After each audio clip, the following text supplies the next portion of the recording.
Hi everybody and welcome back to Lost Genre Reddit Stories. This post is from the subreddit True Off My Chest and it's by user FewAnalyst6766. I think my wife is faking her amnesia.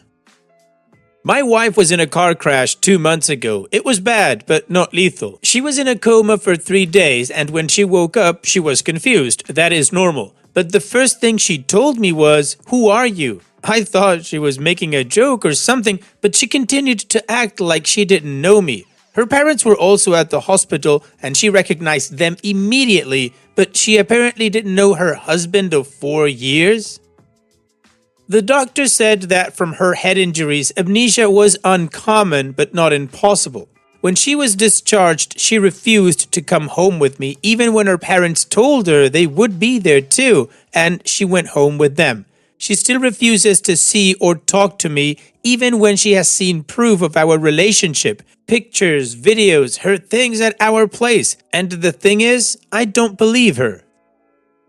I'm pretty sure she is doing all of this just to get a divorce because the first thing she told me after going home with her parents was that she doesn't care if we're married, she doesn't know me and wants a divorce. I still don't know why though. Why would she lie instead of just telling me she wants a divorce? I never cheated, mistreated her or anything like that. And even if she just doesn't love me, this is crazy. Let's be honest. Amnesia is not nearly as common as it is in the movies or TV shows, and apparently she doesn't remember the last 6 years. It seems crafted. I can't talk to anyone about this because when I tried to tell my mother-in-law about my suspicions, she lost it on me. But this doesn't make any sense. My wife is still pushing for a divorce, but apparently her attorney told her mediation and/or couples counseling is a better first step. She won't talk to me or acknowledge our relationship, but apparently already has a Tinder. It's driving me insane and I don't know why she is doing this to me. Well, Opie, the way I see it, you've got 2 choices at how to look at this. 1, let's say you're right. She is faking the amnesia. Well, she's a coward then for using amnesia to try to get out of your marriage. If that was the case, I'd give her the divorce and thank her for releasing me from the future crazy I could get involved in. So, no loss there. The second one is that she actually does have amnesia, in which case there's nothing I can say because I'm not an expert. But if it is, then you again have 2 choices. You give her the divorce as she's asking, or you try to hang on to something that might not ever come back, who by the way would maybe see you as a stalker. I see very little upside, OP. And what do you guys think? Let me know in the comment section, and now let's check out the community comments. Willie Lane says, "My best friend had a heart attack and was in a coma for weeks. When she woke up, she remembered her parents and her brother, but not her husband. She asked her sister-in-law who the cute guy was. She didn't remember her son, who was 12 or 13 either. She only remembered from a certain point before she met her husband. Eventually, over the next year, she regained a lot of memories, but she has extremely poor short-term memory. She can tell you her childhood phone number, but not her current one." Delicious Quantity 968 says, "Faking amnesia would not be an easy thing, especially forgetting a whole 6 years. That is a lot of things she would have to remember to forget. There would be ways to find out if she's faking, like having someone who is not you ask her about some events over the last 6 years and see if she remembers anything." Irishy Princess says, "I had a seizure in 2023 caused by my doctors. Think a new medication that finally reached therapeutic levels. My short-term memory is shot. I forget words in the middle of sentences. My family is very good at charades now. Will repeat questions within minutes. I remember my wedding in 2004, the birth of my sons who are teenagers. I had to retire from nursing because I don't trust myself anymore. 20 plus years and spent COVID in the ICU, CCU with the critical patients. The brain is weird." Both Mud4362 says, "It is not uncommon for brain injuries to cause permanent personality changes. Maybe she woke up, remembered her life and hated it. In the previous her loved her life. Maybe she does have amnesia. But what ifs don't provide answers and sometimes there is no closure. You just have to take the situation for what it is. She wants out, and I suggest you give it to her. Just let her go, cherish the memories you had and go make a new life with new memories. Maybe one day she will remember or regret her actions. Maybe she never will. But again, that doesn't help anyone." Additional information from OP's comments. When she woke up, I was there. At first, I believed it fully. The doctor even said she should regain her memories in a few days, so I waited. After that, everything changed. I suddenly wasn't allowed to speak to the doctors anymore. She removed me as her emergency contact and replaced me with her parents. So now I legally can't know anything even though I'm her husband. I technically could get an attorney to request access, but I decided not to because I don't want her to hate me more than she already does. I really don't. What makes everything confusing is, it's not that she doesn't remember everything. She remembers the friend who introduced us, but she met him just a couple months before meeting me. She even remembers his birthday and told him, "We should do something. I'm sure I'll be well enough by then." She remembers a vacation we took together 4 years ago, except she thinks she went alone. She recognizes people from that same part of her life, but somehow not me, who she was living with, married to, planning holidays with, talking about trying for a baby with. How do you forget one person and not the whole time period? Before the crash, her best friend actually told me she saw Tinder on my wife's phone. That was over 2 months ago. I didn't want to believe anything was wrong. Then after the crash, her phone was never found. I assumed it got destroyed, but now I don't know what to think. The same friend is the only person who gives me updates, and she still won't tell me much about her treatment, just small things or pictures. She's also the one who warned me about Tinder, so I'm stuck here with all this information and no way to confirm anything. Her parents and I pay for all of her therapy. She goes twice a week. I cover her physiotherapy too, which is around $100 each session, 5 times a week. I can barely afford the mortgage right now with her bills and everything she needs, so I can't even pay for my own therapy until January. I spend most of my days crying and waiting. I even offered to drive her and her parents to appointments, but she refused to even be in a car with me, so I gave my car to her dad so he could take her. I'm still trying to help even though she pushes for divorce. What hurts the most is that before all this, her parents were like my parents. Mine died a year into our relationship and they took me in. They were my rock. Now I'm completely shut out by everyone except her best friend, who gives me just enough information to make me worry more. I honestly don't know what's worse anymore, if she's faking it or if she genuinely forgot only me. If she wanted to leave, why not just tell me like a normal person? If this is real, how am I the only thing she erased? I thought we were soulmates. At least you are supposed to want to tell your spouse you want out. I don't want to hate her. I don't even know how to be angry properly. I'm just lost. So the community is more on the amnesia can happen kind of camp, I think, and the additional information is OP doubling down. So now let's move on to the update to see how this story ends. Hello, it's me again. As you could probably see, I was not in a good place mentally speaking, and after making my first post, I was in a very dark place and made an attempt against myself. I ended up calling my best friend. He lives like an hour away, but I don't think it took him more than 20 minutes to get to my house. He took me to the hospital. I was given some fluids and then I was committed to the psych ward for 4 days. My best friend decided to move in with me for the moment, and I have therapy appointments twice a week now. When I was released from the hospital, I found a bunch of texts from my in-laws asking me why I didn't pay for my wife's physiotherapy and therapy appointments. And I realized they were never worried about me. They didn't even ask if I was okay, just asked for money. I realized this was going to be the end of me if I didn't do anything about it. So I called them and told them I agreed to the divorce and to tell my wife. But since she'll no longer be my wife, I wouldn't pay for anything else, and that I wanted my car back. They tried to yell and I just hung up. My best friend found me a lawyer who is a friend of his, and we'll see what I can do to protect myself. I'm not really planning on talking to any of them anymore. My lawyer said we don't even need to be in the same room, just sign everything. I'm still very tired and very hurt, and I want to clarify that is not that I don't believe my wife. I was just so heartbroken and drunk, I basically created a whole new alternative reality. I don't think she is faking it. At the time, it was the better option than the love of your life doesn't remember you and doesn't want to be near you, and this might never change. To be honest, I don't think anyone can fake something like this from the waking up, but I wasn't thinking clearly and was in a very bad place mentally speaking. Yesterday, my best friend went to retrieve my car because I don't have the energy to fight with anyone right now. It was in the middle of the night with a spare key, so he didn't even have to talk to them because my car was parked outside. I don't really know what I'm going to do after all this. Everything is still fresh and confusing, and everything hurts. But I can't fight anymore, and maybe this is all my own fault for fighting when everyone told me to just give up.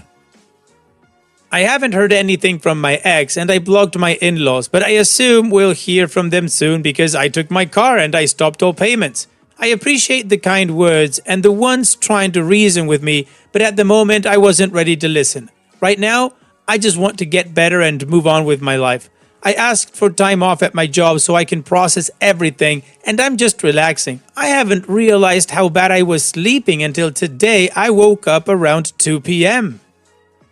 I'm thinking about selling the house, but I think I have to wait after the divorce, even though it was an inheritance. My lawyer said something like that. He also said we actually have a shot at not paying for alimony or any medical bill, so I'm almost hopeful. Please take care of yourself and enjoy the holidays. I'll try to do it myself too. OP, I'm so sorry you were in that dark place, but the good thing is that you're out of it now and you can see clearly that you need to move forward. So here's wishing you the best, OP. Thanks so much for sharing and take care. And now let's move on to the next post that also has an update. This post is from the subreddit Am I Overreacting, and it's by user TimeExtent585. Am I overreacting to my girlfriend sharing a bed non-sexually with a male friend?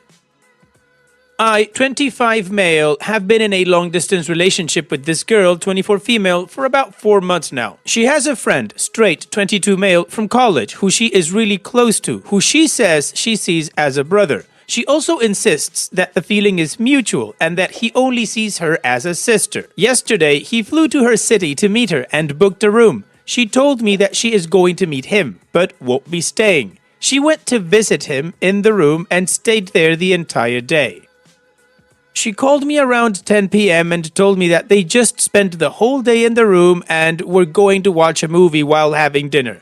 I knew immediately that she wasn't going to go back to her place, but I didn't say anything then. But then, after dinner, they watched a few more movies, talked late until 3 a.m., and then slept in the same bed as well. Since I was messed up from last night's conversation, I didn't really send her any good morning message like I usually do with a silly good morning video I found online.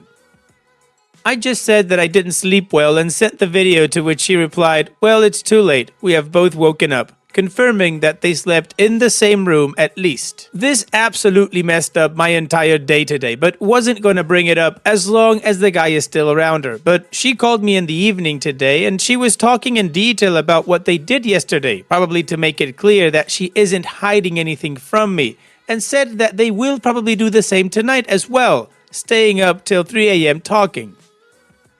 I did my best to stay calm and asked how many days he is staying, and she said that he is staying for 3 more days. This absolutely made me fly off the handle, and I got on a call and essentially just yelled to be honest, about how this is really not fine and doesn't sit with me well at all. She kept insisting that neither of their intentions are the kind to be worried about and nothing was ever going to happen between them. I guess that was the point I realized that I don't even care about the intentions, but rather I'm simply not okay with my girlfriend sleeping in the same bed as an unrelated guy. It was this realization that brought me to this sub. Is that last bit an overreaction? I wouldn't consider it an overreaction if the intentions of either person aren't clear, but even if they are clear, I am not fine with it. Is that wrong on my part? Well, OP, in my opinion, no. It's your boundary. You're just not comfortable with your girlfriend sleeping in the same bed as another guy, even if the intentions are to just talk until 3 a.m. Now, maybe yelling, that was not the best way to communicate your boundaries, but you have a boundary. Now, without yelling, if you're able to communicate what your boundary is properly and she chooses to respect it, great. If not, then you're either going to stay in the relationship feeling very uncomfortable or you're going to end it. Now, personally, OP, I would have ended it already because I cannot believe that they spend all day in a room just talking and then talking some more and watching a movie and then talking, and they're going to do that for like 4 days. Unless you and I have a different meaning for the word talking, the cynic in me says that's not what's going on there. But I guess that's not your premise. In any case, what do you guys think? Let me know in the comment section, and now let's check out the community comments. Panzerflex says they spent the whole day and night in the room playing Scrabble. I'm sure it's fine. Blackberry Regular 488 says one of the telltale signs someone is lying is when they give you too many details. Sounds like she was doing that. I don't think that nothing happened. I'm sorry, bro. You deserve better.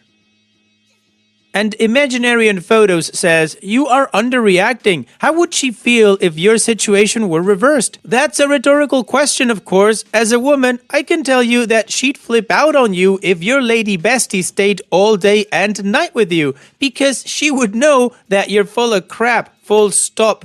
Get out of this long-distance relationship now. They rarely, if ever, work. Just like yours is not working. Well, the community clearly does not believe the girlfriend and are telling the OP to just bolt. So now let's move on to the update to see how this story ends. First, I wish this story was fake. It isn't. This happened today and I'm still going through it. It hurts even more when someone straight dismisses it as rage bait, LMAO. Secondly, she messaged me a few hours or so ago saying that they apparently had a fight. This message was 5 hours after our phone call, 11 p.m. local time. The message: I will go back to my place after work tomorrow since it's too late to travel back now. I stayed here. Smiley face.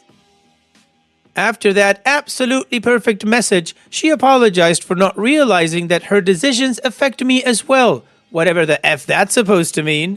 I saw a few well-meaning comments in the sea of comments directly taking the cheating angle that were talking about how platonic relationships do exist and a man and a woman can sleep on the same bed with absolutely no sexual contact. So, to them I ask, let's say it was absolutely platonic and they had the purest of intentions. Isn't it bare minimum to respect your partner's feelings about a certain action you committed and not effing repeated the very same day? Forget the ideology behind having a problem with your partner sharing a bed with a platonic friend who flew 1,000 miles and then booked a room for 5 days to be alone with you. For a second. Isn't it even a knee-jerk reaction to stop doing what is causing pain to your partner at least until you had a proper conversation about it? I'm done.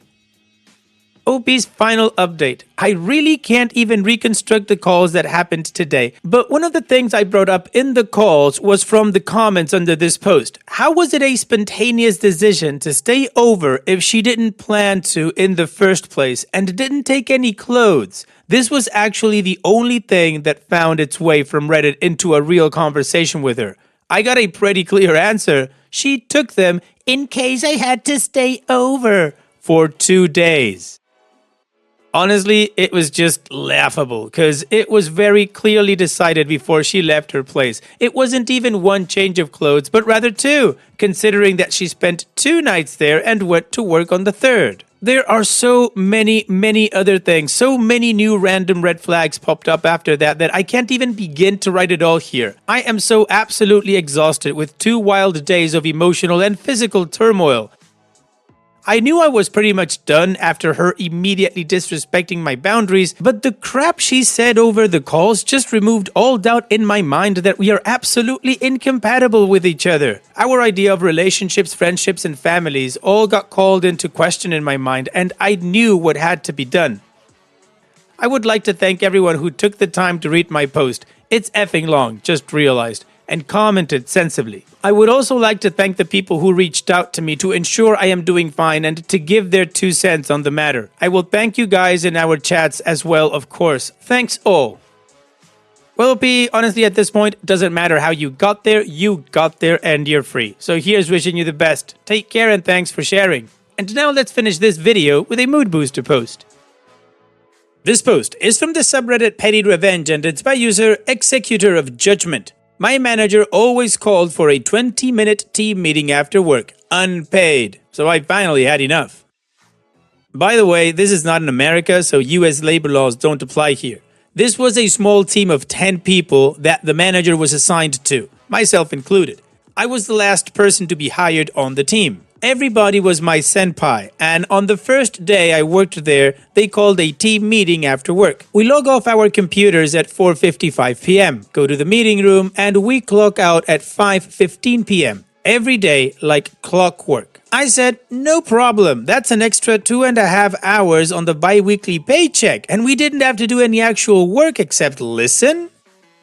When my first payday came, I saw my full 80 hours, but the extra 2.5 were nowhere to be found. So I asked a couple of the guys if they only got paid 80 hours too. They all confirmed it. We were not getting paid for these meetings. The shift ends, and once again, the manager called for the daily team meeting and to log off at 4:55 p.m. Then head to the meeting room. I do so, and so I sit there for 5 minutes. As soon as it hit 5 p.m., I get up and say, I need to be somewhere important, with everyone's eyes on me.